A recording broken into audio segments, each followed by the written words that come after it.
Welcome to Embody Your Brilliance, a podcast for visionary daughters of immigrants and creative entrepreneurs. I'm your host, Eunice Camil, somatic life and business coach, mom, and Korean American eldest daughter of immigrants. Each week, you'll hear stories, insights, and conversations to help you embody your unique brilliance beyond survival mode so that you can design a life you actually want and grow a peaceful, profitable business you're proud of that supports you. Hi, everyone. Welcome back to Embody Your Brilliance. I'm your host, Eunice Camil. And this week, I'm sharing a replay of an episode I was featured on my friend Camila's podcast, Speak Your Truth and Look Good Doing It. Camila is a brand photographer and videographer, and she works with mission-driven entrepreneurs and brands. And she was my partner in bringing my visuals to life. So if you checked out any of my photos and videos on my website, she is the person that I worked with to do my photo shoot.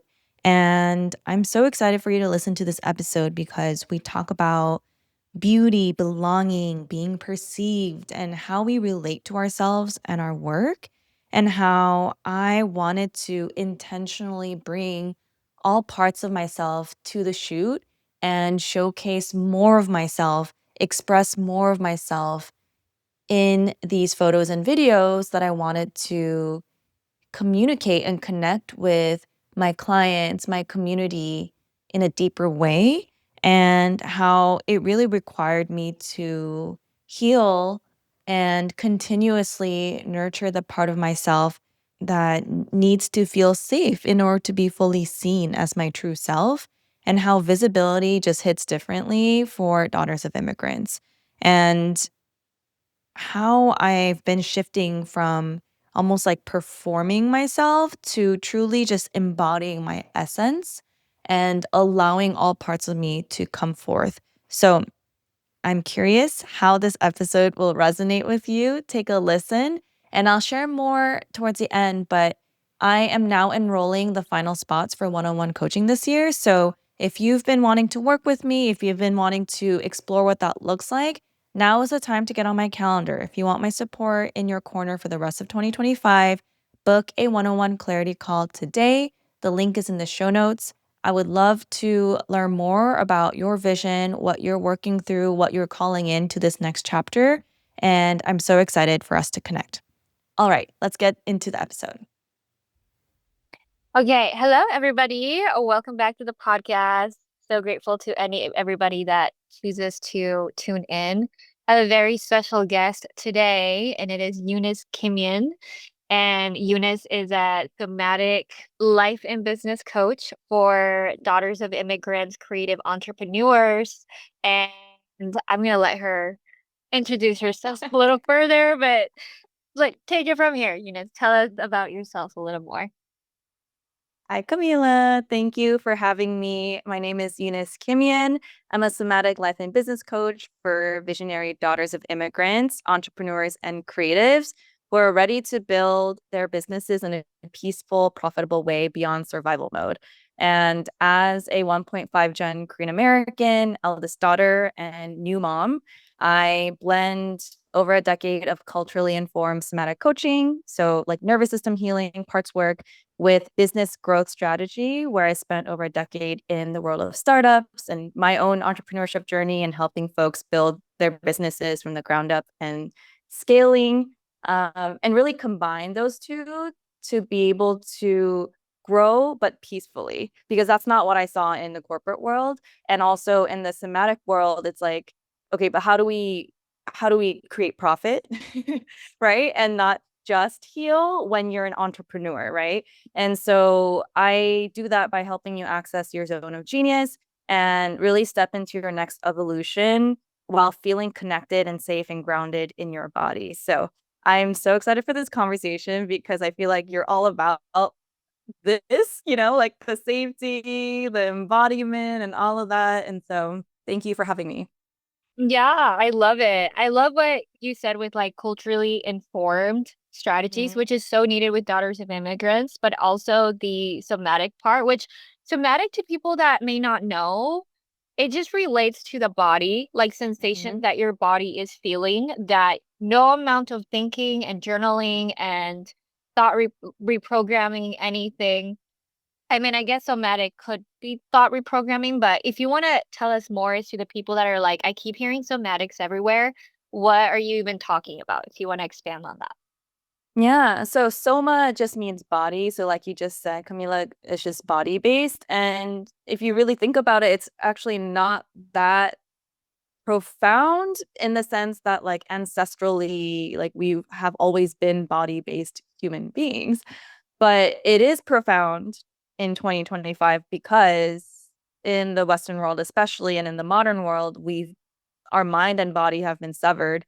In a capitalist world, in the corporate space, we're very much focused on the mind, the brain, the logic, pushing through, the numbers, scaling.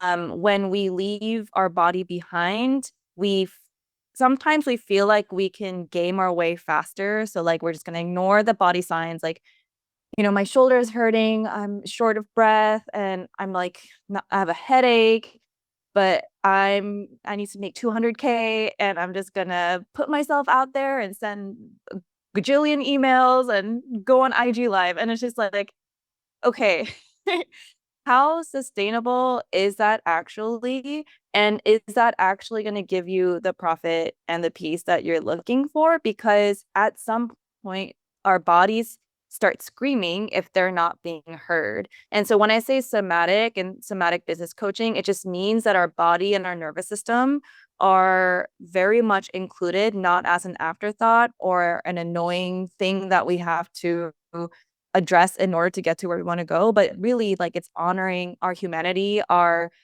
health, our well-being, our soul, our body and emotions as part of our life, as part of our business. Because I believe that the most successful business people and the most sustainable businesses that we can create as entrepreneurs, and that's so important as women of color and and daughters of immigrants, is because more Mhm. of our voices and our creations and ideas need to be born and nurtured in this world. In order for that to be sustainable, then our bodies and nervous systems need to come with us, because when the body protests at some point because you've ignored it, it ends up being a lot worse. It's like, Yeah. like an emergency situation that we did not want. Health and emotional whatever problems that manifest because it wasn't addressed. And we also see it in profit too. Like, basically, like, our body tends to shut down when, or have another sort of like nervous system response when we don't take it into consideration. So that's Yeah. what I mean by somatics. I love it. Our bodies are always talking to us, and it's interesting because it's knowledge that I honestly wish I would have, I mean, all of us, right, had my whole life. Yeah. And I remember even when I started entrepreneurship, I just thought it was like entrepreneurship was like like the same mindset that I had when I was an employee of following directions, of just, yeah, following direction, following the right steps, obey, obey, obey, don't have a voice, just do what you're told. And growing up from like a religious background and also being an immigrant of like assimilating to get by, like that's what you have to do to be in Hmm. this American society. And then here comes entrepreneurship, and entrepreneurship is completely turning everything on its head because it's Hmm. it's not, the strategy is like this much, and then how safe you feel embodying that strategy is like 90% of the work. And it's interesting Hmm. because I today so the people that follow me on Instagram, I would just started in a co-working space, and they have like little meetings of like entrepreneurs that meet up and people like get up and start speaking. And I've come to realize with myself that I'm like, dang, I still feel that visibility, like anxiousness, like my body screaming at me, like in Hmm. my shoulders. In That, person. oh yeah, like I know how to fake it and I know how to still show up, but if you look at my hands, I'm like doing like this. And and I have enough awareness now that it's like, oh, it's because my body just doesn't feel safe because of all this history of not being myself. And I think that there's so many there's so many places that try to do good work with like mindset work and like continuing the strategy, but I just love the work that you're doing because at the end of the day, we're human beings, not humans thinking, and really looking at the being and what is happening with that being is such an integral part of growth in business. And I know that you had incredible growth in your business when you found your zone of genius. So I'm Mhm. curious to hear is how just your journey with that, with finding that zone of genius and how you got booked out. But tell us Mhm. more is about other successes that you've had listening to that. Yeah, it's so much of what you just said, where it's like the being of human being, because we feel like, I mean, I'll just speak from my experience, and a lot of my clients are also, you know, daughters of immigrants or first gen women of color who've had to have these like super lofty goals or like metrics of success, not only as a way to feel good, but as a way to feel like worthy and feel accepted, whether it's by their parents or belonging in this country or safety in this country. It's like if you do well, then you have some sort of safety or security. And that's been my upbringing, right? So I moved here, I immigrated here when I was 7, and like I just had like a goal just like in front of me at all times. Mm, And like I was very intensely focused on the future goal, and whether that meant like school or corporate or whatever it is. And similar to you, it's like as we go into entrepreneurship, then the rules sort of get flipped, and you're just like, actually, yeah, people talk about like grinding and working hard in entrepreneurship. Yeah, it's hard work, but it's not like school or, corporate where someone's going to give you a gold star if you clocked in and clocked out. If you thought really hard and put together this 20-page Google Doc, no one's going to give you anything. Like, did you like if it is a for-profit business, like did you create profit? Like are mhm. you creating impact in the ways that you want? And it all ladders up to like what your why is. Like why are you creating this business, first of all? Yeah. Um and what is your definition of success for that business? Because it doesn't have to be, the highest profit is the highest success. Like it might be just a certain level of profit in order to take care of yourself or your family or whatever your goal is. But Yeah. maybe there are other goals there too, like your health and well-being or creating positive impact in the world or creating community, whatever it is. Like no one's going to give you a gold star for trying hard or Mhm. ignoring your body to get to this artificial metric of success. It's like how you show up in integrity with yourself and in congruence with what your body's like all about and what your soul is here to do. Like people can tell, people can feel that. And especially if you're running a business where it's like you as the founder is is very much a big part of that. So whether it's Mhm. like a personal brand or solopreneur or a coach, I mean, there's so many versions of what this business owner can be. Um, People can feel when you're being real and being congruent and also like embodying like what you're selling and embodying what you're about. And so I feel like there were many, many things that happened along my journey that helped me unlock that for myself, that zone of genius or this like momentum in my business finally.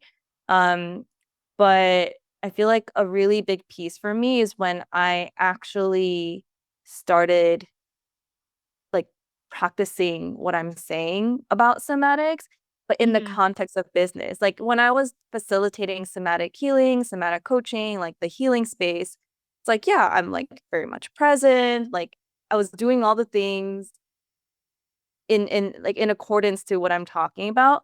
But then I realized that in corporate or in entrepreneurship where I have metrics or goals or profit goals, it's like all of a sudden like that kind of goes out the window or like the Yeah. being present, not perfect, or just listening to my body. And it's like, yeah, listen to my body unless I want to make money, or like listen to my body unless I need to get this done. So it's like the ultimate integration of somatic healing and connecting with my body and listening to my embodied spirit is Mhm. when you're, for me at least, like, how do I create a profitable business while incorporating everything that I've just been learning and teaching in somatics? And that's really when things took off for me. It's very meta because it ended up being like somatic business coaching, which is like what I help folks with.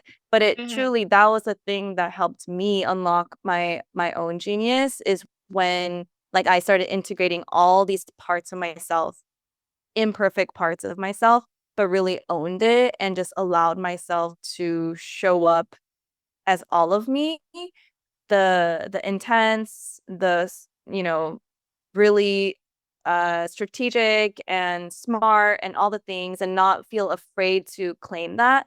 But Mhm. also, and I love this about you and your work too, is like, but also the softness, the feminine, the deep, the soulful, like it all can coexist. And actually that's what's missing in the market. And like if I found myself complaining about like, how come the business coaching world looks like this or feels like this, or how come the spiritual somatic healing space looks like this. It's like, well, then do your thing, show up as Yeah. you and That's your all of you, cue you for you know? to do it. Yeah. Yeah, yeah. Yeah. I love you saying that. And gosh, so many things. Just a little tangent with that is that I hear a lot about how wellness and spirituality is missing more diverse voices. And I call in that I like to invite people to, especially people who don't see themselves represented, is take that anger or that passion or the things that you're like, man, this is missing.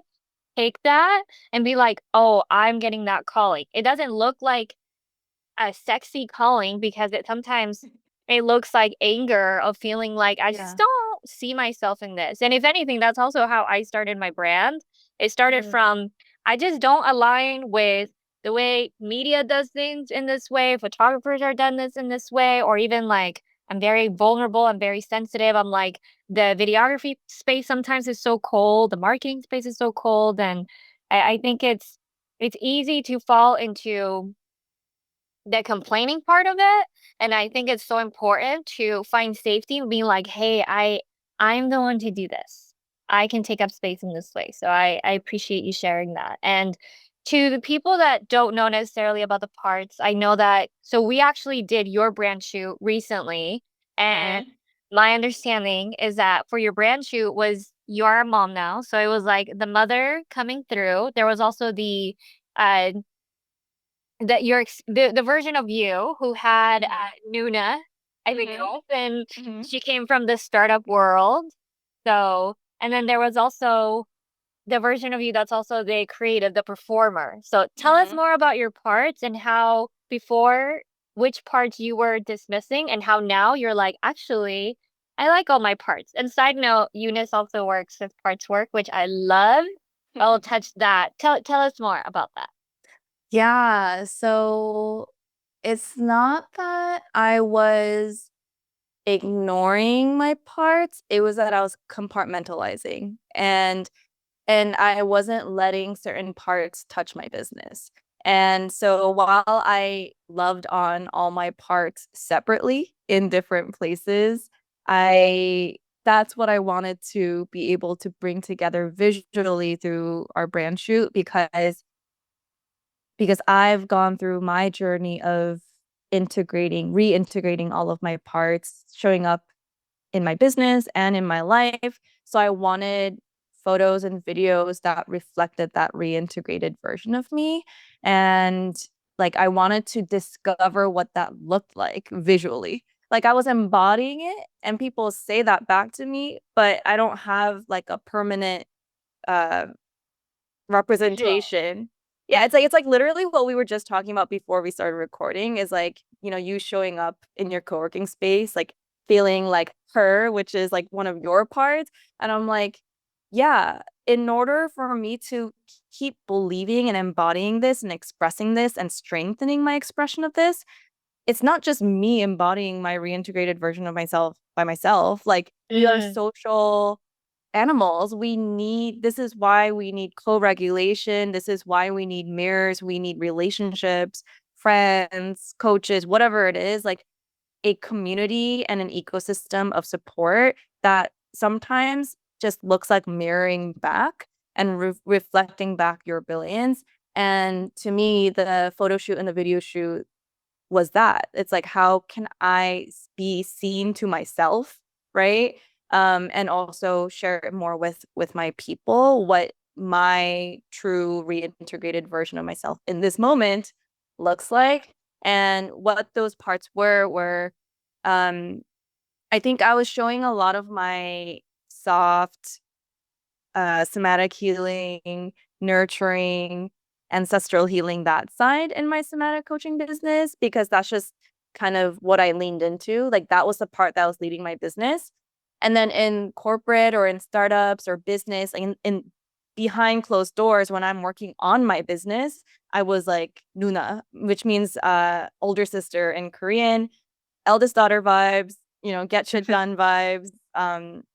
You know, tech startups will, like we'll figure it out, get things done, and she's the one like making money. Mhm. But she wasn't at the front facing brand. And then the mother, like she's a newer character because I my son is at the time of this recording, what is he, like 15 months now? So uh Yeah. it's like a recent transformation. So that's something that had been very inner transformation for me, and I was ready for it to be like outer, like I wanted to express that. And then the inner artist performer, she's 7 years old, she's dancing. um I didn't really let her come out either, because I was like, well, why would you be in my business? Like, you're a 7-year-old dancer, like you don't, like, please, could we please go back to the studio or something? Like, why do you need to be? But kind of going back to your question of like, oh, what happened? Like, how did your business like go in this direction and like things started working better? Is when I invited all of these different parts, these characters, to my business. And not just my business, but in life. But I realized like I didn't need to just like shut parts out of my business. And because even if I shut them out, they're still gonna be there. It's just like more of a dysfunctional team. And Mm. so what I did was I realized that the mother in me, the relaxed, confident mother in me, is actually more like my higher self. She's just like very relaxed and very confident. That's why her name is Relaxed Confident. Mm. And I realized that confidence and success actually can feel relaxed, which to me is opposite of survival mode. So it's like that peaceful decision maker. And it's because when I'm with Teo, my son, like I never second guess myself. Even if I don't know something, I trust that I'll figure it out. Whereas in business, I found myself in the past, especially like second guessing myself all the time, or deferring to other people's opinions to like help me. And so I was like, um how can I ground into my self-trust? And um just like I got this feeling. So I made her Mhm. the CEO of my business, and then I invited Noona back into the business because I was like, actually, Noona's really smart and she actually has a lot of experience growing businesses. And yeah, we don't want to do it exact. Like, I don't want her to be the CEO because we're going to burn out. And also, we're going to turn into a startup if we do that. But also, she's like really smart. So we need her on our team.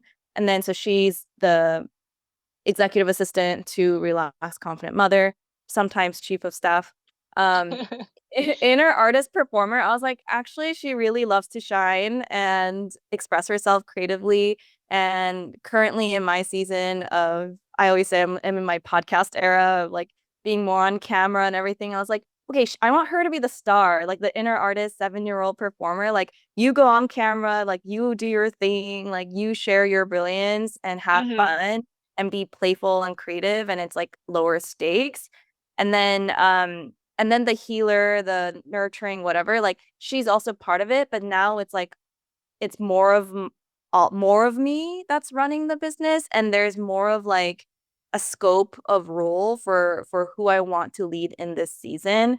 And I have a Mhm. couple of others, um but yeah, thank you for asking like how it all coalesced into the photo shoot too, because I feel like just that was my intention, and just me going through the experience allowed all of my intentions to just unfold naturally and Mhm. allow the different parts to actually like express themselves and be seen.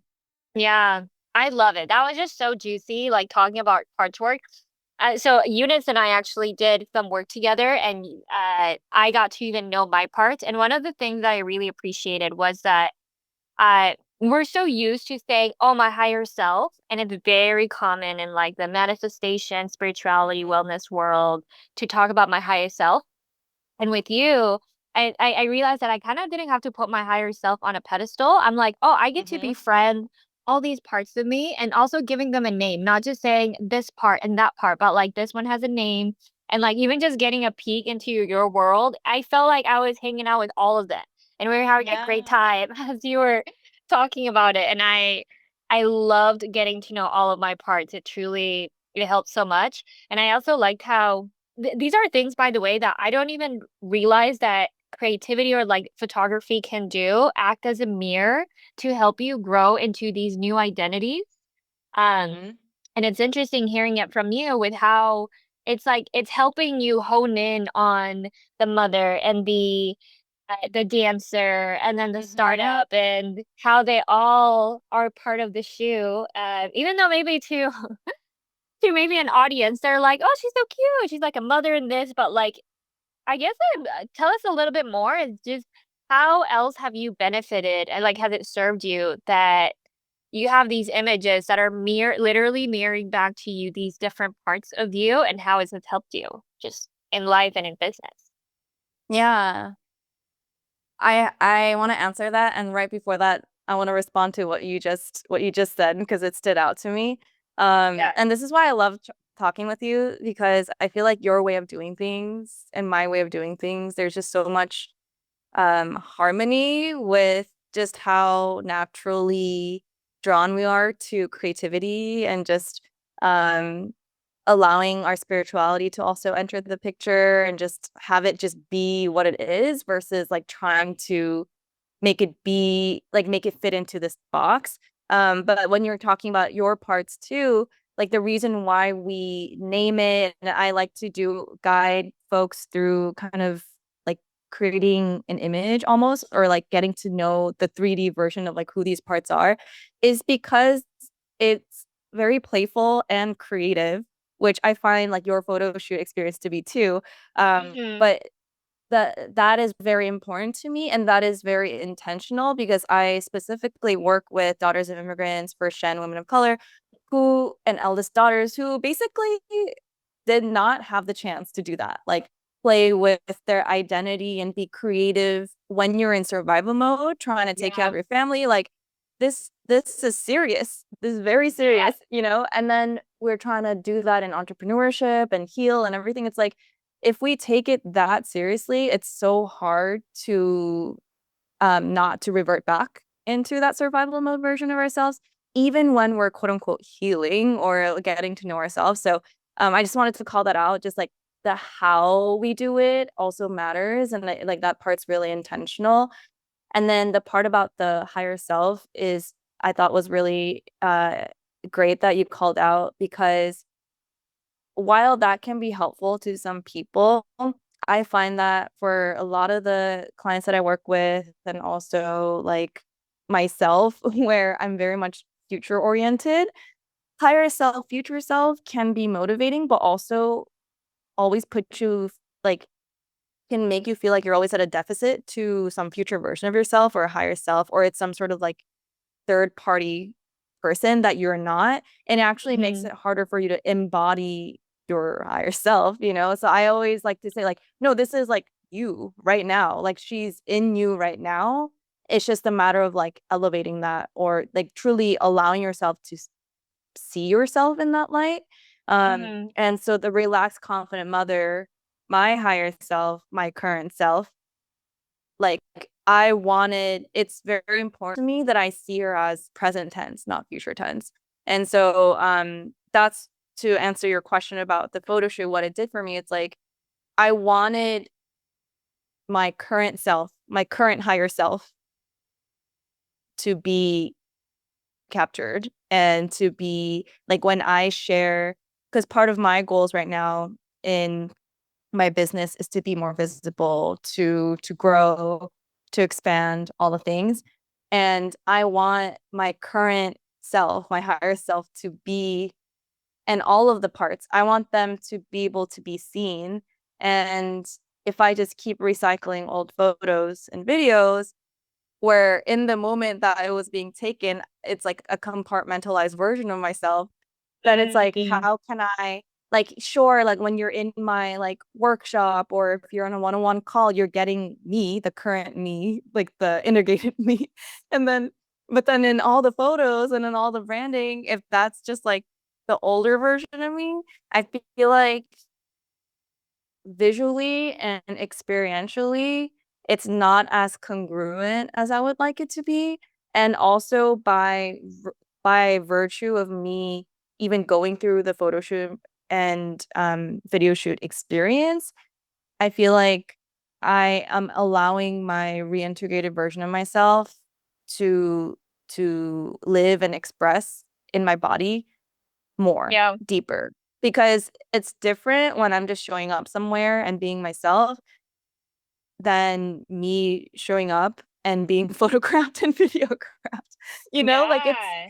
and it's also like a stretch for me where it's like show up as all of me, authentically me, imperfectly me, all parts of me when there's a camera in front of me. That's like Yeah. really, that's like a whole nother level. Like I like to say for me, motherhood is like nervous system regulation times 100. So you enter the video game, you learn how to like regulate your nervous system, you learn your parts, like you learn to do all these things.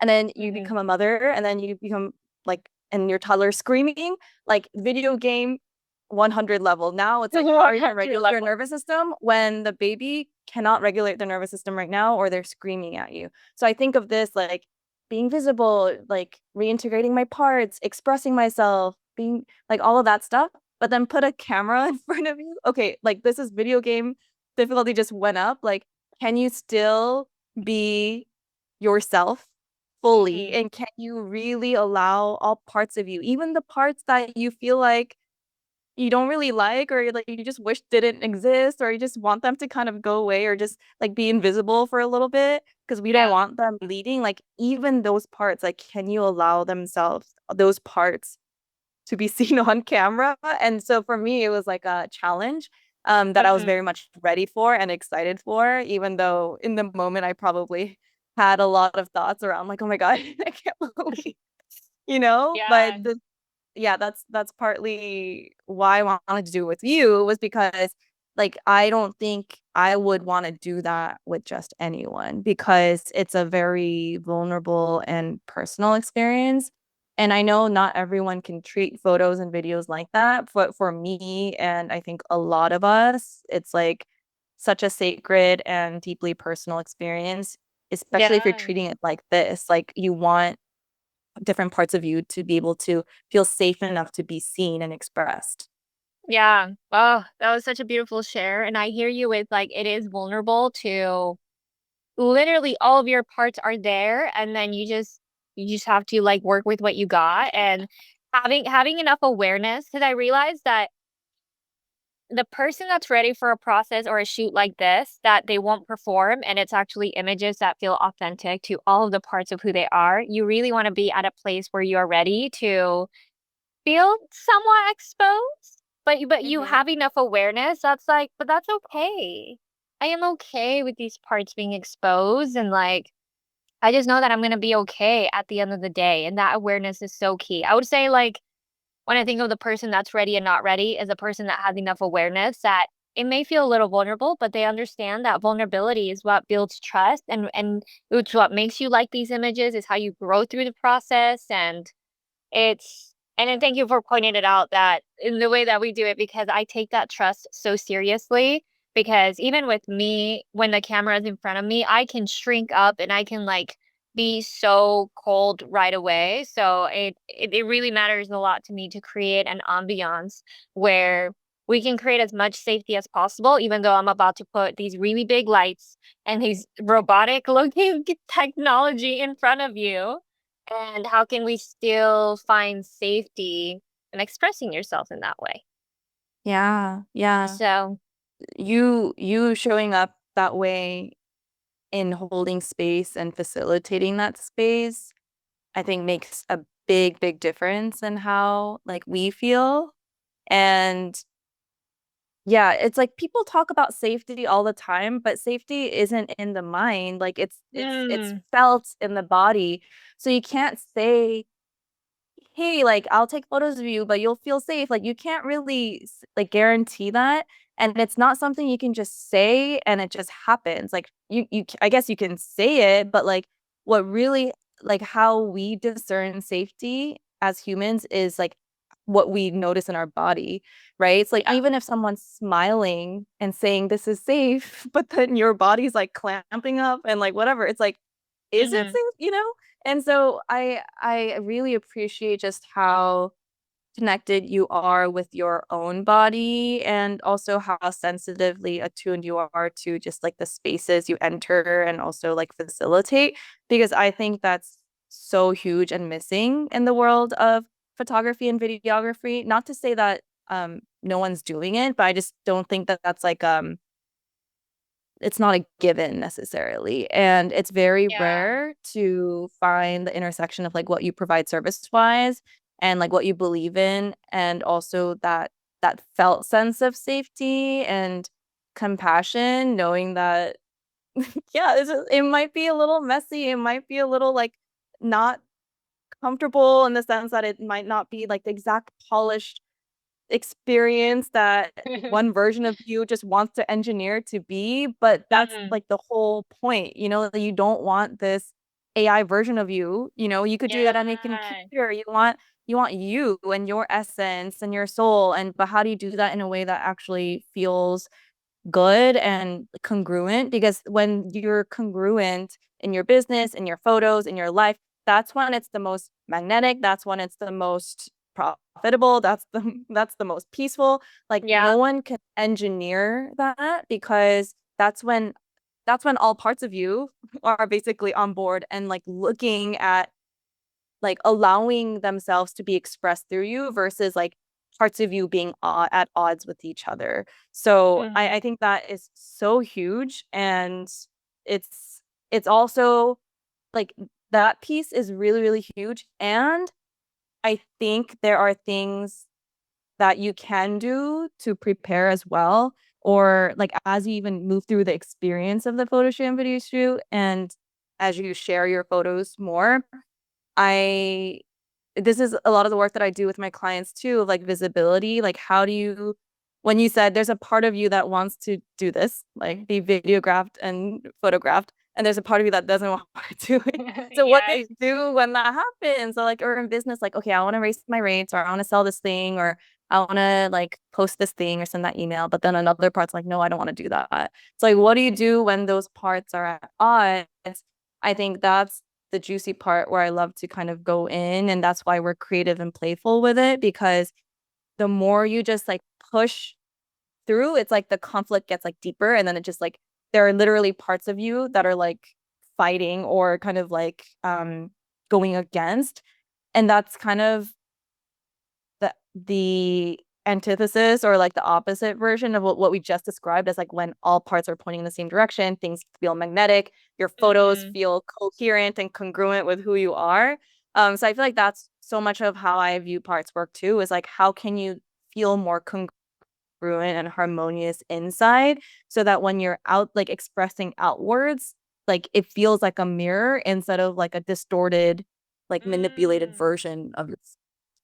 Oh, I love that. When you talk about it being distorted, sometimes even I experience that when I see photos of myself and I'm feeling uncomfortable and I can just tell that like there wasn't much intention into capturing me from like a into just getting to know me to like get like, oh, where can I capture her? And distortion is a good word. And I just relate to the feeling of looking at an image and being like, what the fuck? Like I look stop.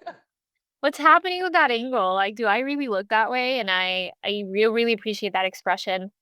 And now I'm curious to hear about visibility. I remember that we chatted a little bit about visibility, especially you being Korean and just like the emotions you were experiencing. And one of the things that Right.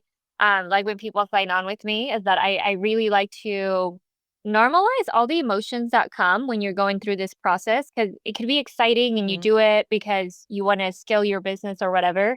And then as you're going through it, I do know that there's a lot of emotions and like old identities or just and everything that like it rises up to the surface. And I remember that you also Mhm. went through that experience as you were going through the shoot. Tell us more about that.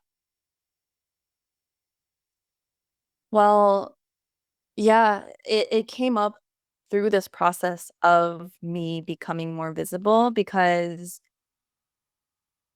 my body, I think, is ready to tackle some of the things that I suppressed before. And that's also my perspective on all of this too, is that like it's the body knows what it needs or wants in that moment, and you don't really have to rush the you like or like specifically engineer how this all goes, and like kind of trusting the process.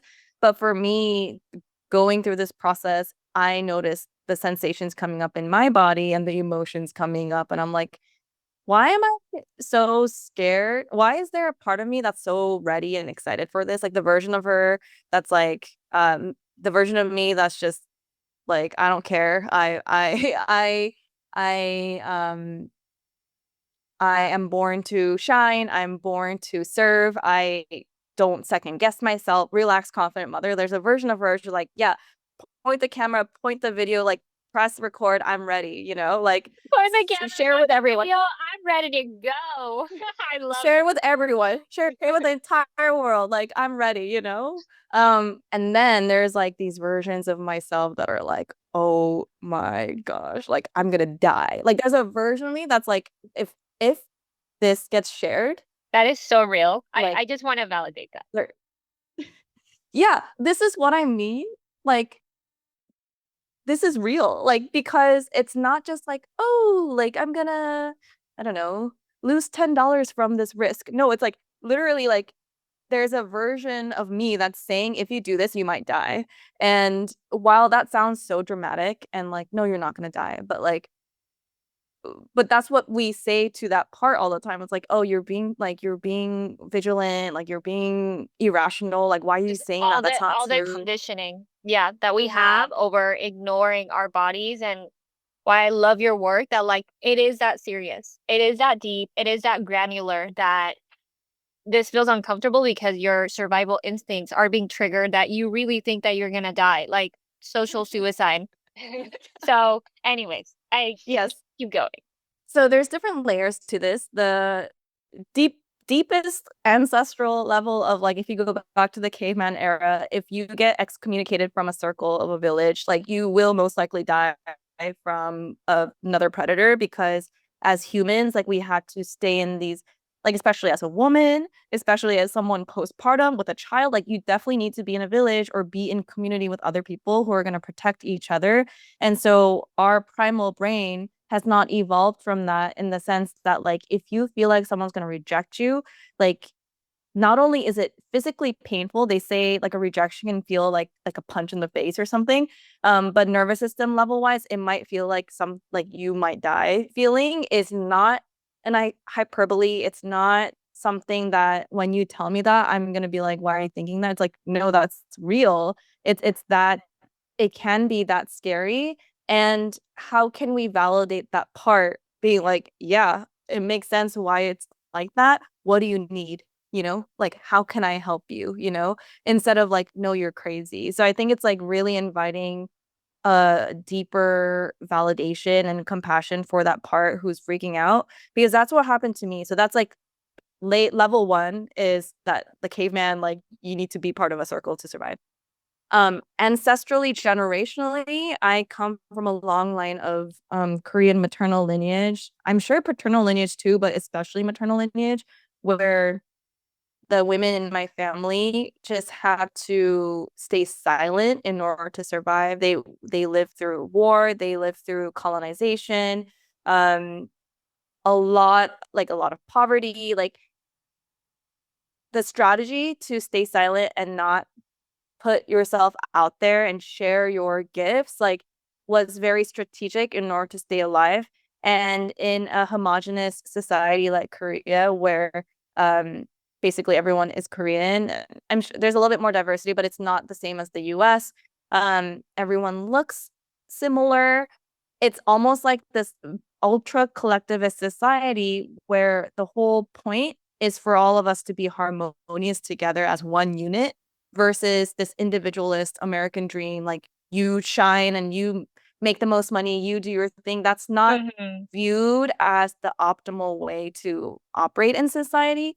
And Korea as a country is in survival mode, like literally, because we've just been like colonized over and over again, and then had a war, was like dirt poor, and then um, operated as a unit, as a country to basically rise up economically. And that is not just happenstance. Like there had to be a lot of collectivist mentality to and sacrifice in order to get there. So that's just like the baseline, almost like historical aspects informing how my body and nervous system is already viewing this from a collectivist mindset of like, if I do this, if I'm more visible, if I'm louder, take up more space, like what will people think? Not from a self-conscious standpoint, but like what will happen to me because what people want from me, presumably, is for me to like blend in and be part of Yeah. this one unit. And then the second piece is like more modern Korea is that it's an intensely competitive environment in school because it's like everything is ranked in school. Like the rank of your grades in school every year in Korean school is plastered on the wall. Like you know exactly who's where. And if you don't get number one or number two, you can't go to the school. Korea has a number one suicide rate in the world. It's just an intense culture where it's like a zero sum game. Like if you win, then I can't win mentality, which is very survival mode.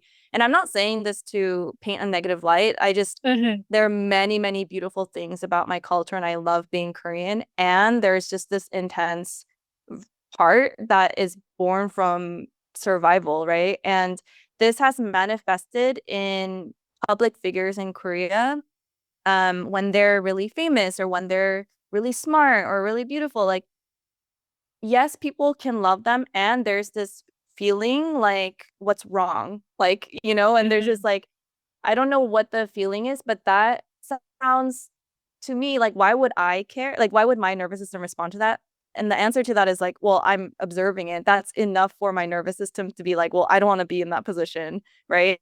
But then I talked to my mom about this, and she was like, oh, but remember what happened to you in preschool and elementary school and middle school? And I was like, oh my God, it's like the same thing where my fear is being validated because it's real and Mhm. things like this are happening. Yeah. So this is what was all like this sounds so dramatic, but it like I'm that I'm this I'm is so into this right now of the acknowledgement that this wasn't just it's not that like you don't it's almost like you get to depersonalize and you also don't get to like have this identity of like I'm just an insecure person. It's like no, it's not a no, there's personality. yeah, it's Yeah. like trauma that's been in the lineage for a long time with very real things that happen that is what's coming up to the surface that it's a beast, it's a boulder to recognize and to heal. And I love that we are taking it this deep because this isn't just photos and videos and getting out there and standing out. And the irony is that the point of branding is to stand out, but Yeah. standing out hasn't been safe for a lot of people for a long time, Mm-hmm. especially daughters of immigrants and with experiences with yours. And I even think of myself as like, even now, like as a woman to stand out and to even talk about racism and sexism and to say all these things where people constantly get gaslighted, it is a very Mm-hmm. real fear of your survival instinct being triggered that you literally are not going to be okay. And so to learn Mm-hmm. to find safety, you do need adequate people to help you, such as your work to help break through that. And I love you sharing um, how that manifests from your lived experience. Mm-hmm. Yeah, and I think that piece of acknowledging and validating first of all, is a skipped step that is huge. It sounds so simple, but it's especially the folks that I work with, I tell them, like, we're not just doing this to be nice and happy. And I'm not saying You're like doing validate it. yourself. Sure, validate yourself. It is like a happy thing to do. But I like it is also a very strategic thing to do to validate the parts of you that are freaking out right now because what they're freaking out about is literally valid. This is why I'm being very specific about my example of like what is coming up is because it's marked in history, like that certain things happen. So I'm like, that's real because my threat, the survival brain in me that's like scanning for threats, they didn't just make this up. Like the snake that they thought they saw when it was just like a string, like this is coming up also because that snake was literally there. So I think it helps us like the specificity. I hope in my story can help all of you basically feel like your version of like whatever your story is and whatever you went through or whatever might be coming up like is valid. It's not like you made this up, you know? And doesn't mean that we have to repeat the cycle of like whatever just laid out. Like how can you create safety in your body to move forward? I think it starts with validation. And I think part of it is like, how can that part that's being really scared right now, like what does that part need? And like what other part of you can actually support is well resourced enough to support that. So like for example, for me, the Mm-hmm. relaxed confident mother, it's like wow, like the younger version of me, like she's really scared, you know, because of these real things that happened to her. Like, what does relaxed, confident mother think? Like, how does she feel about this? She acknowledges that this is actually really scary and is risky, and that you know she is there. She's gonna be lead us through this chapter. We have bodyguard parts that are like ready to like fight if you need to, and also we can always scale back visibility if we want. We can contain our visibility in certain circles. We can set specific intentions around how we are visible. We can basically create evidence that when you are visible, things are okay. So there are So many powerful. different micro strategies, but the validation happens, and that is really important. And also, like, that doesn't mean that that's forever meaning like you can't be visible or you can't do things and you'll always feel scared. Like it's definitely like a muscle you practice. And after Mm-hmm. even the photo shoot with you, I'm like, oh, or like the video shoot, it's like, oh, okay. Like point another camera at me. I can go again, you Let's know? Like I feel go. like Yeah. there's something because it's evidence. It's evidence that you can do it and you're alive and you're actually like reaping benefits from it versus all of the stories that were circling in your head about what might happen, you know? Yeah. Oh, that was so amazing. I loved it. And it's I realized that just there's something about just being seen and heard that just disarms defense mechanism. I don't know the science. Mm-hmm. I just have done it enough times that when in relationships, when we validate one another, when we validate those parts even within us, which is validating ourselves at the end of the day, it just disarms. The load doesn't feel as heavy. The fear is not as strong anymore. And I I do think going back to what we were saying earlier that this is how entrepreneurship is different. This is what we mean by looking at the being part versus intellectualizing all these things because it just this is like the biggest this is how it impacts your results, like how persuasive you are on camera, how grounded you feel, like the energy will be felt when clients or other people are looking at your videos and building trust with your services and what they're doing, they're going to be feeling is your energy. And it all circles back around these principles. So I thank you for expressing all of that. That was Yeah. so real. And I also Yeah. think the acknowledgement of ancestral um trauma, I guess, or things that like we've all gone through is so important, especially for daughters of immigrants, women of color, just marginalized people in general, that the fear of being seen is real, and there are real structures that don't create safe visibility for people from non-traditional backgrounds. That's why I want to just emphasize and validate that we do people from marginalized identities or underrepresented identities need extra care and need more nervous system support because we know how to get by in this world that wasn't created for a lot of us through thinking and using our instincts, but to actually find safety and being able to unwind and relax, we do need that extra care. And that's why I like to implement that and why I'm like such a fan of the work that you're doing because it is life-changing work that doesn't just impact your business, it impacts how you show up in your whole life.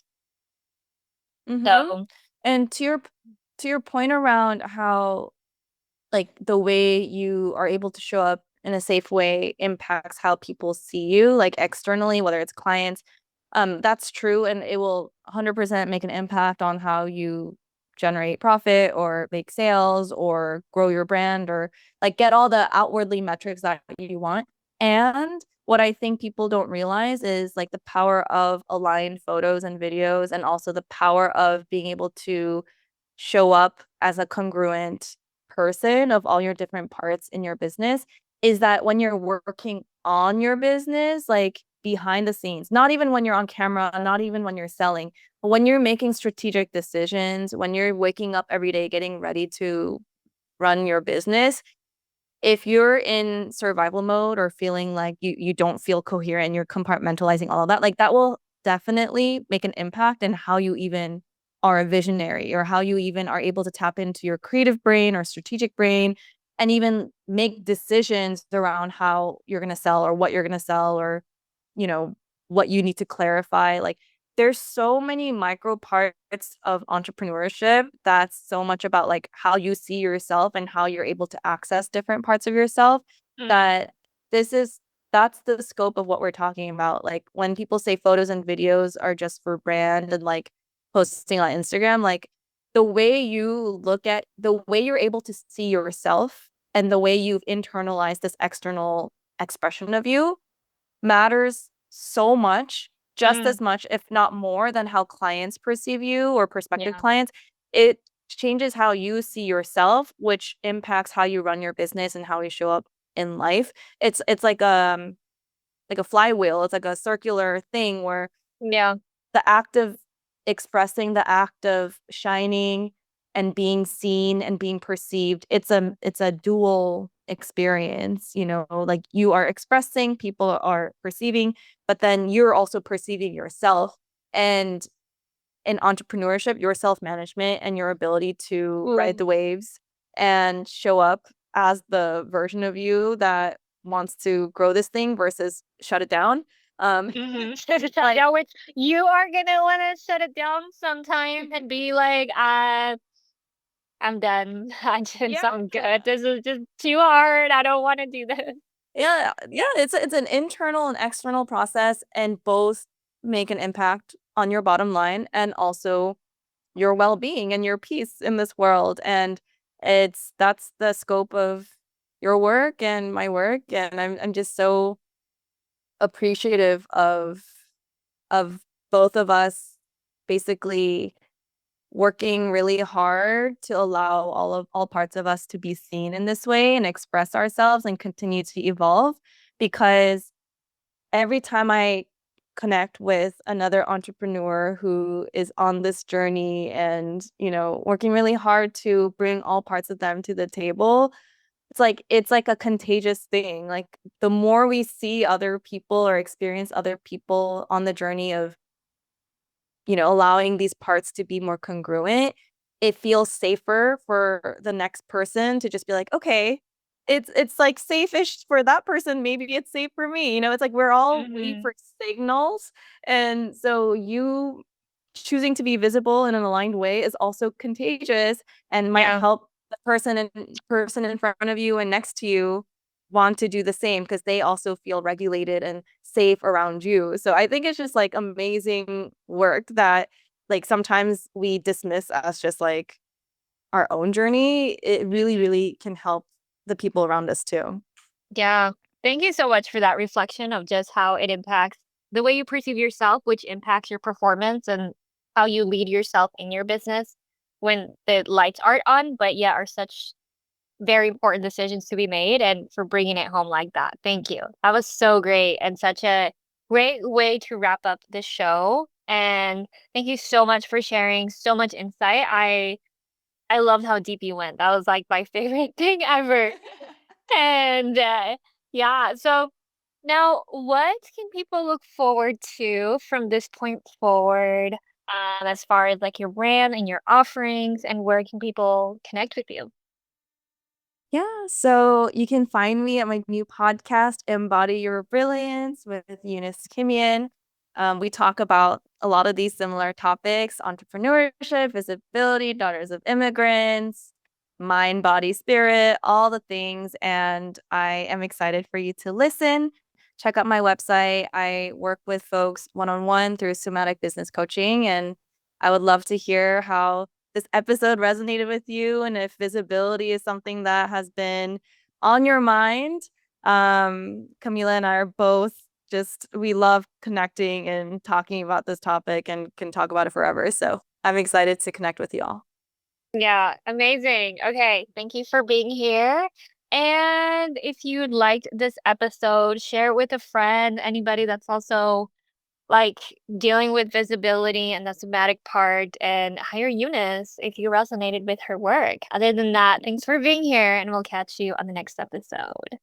I hope you enjoyed the episode. And if you're ready to embody your unique brilliance and share your voice, share your story in a bigger way, expand into the vision that you're ready to bring to life, and grow a thriving, profitable, fulfilling business that reflects who you truly are, I would love to support you through one on one somatic business coaching.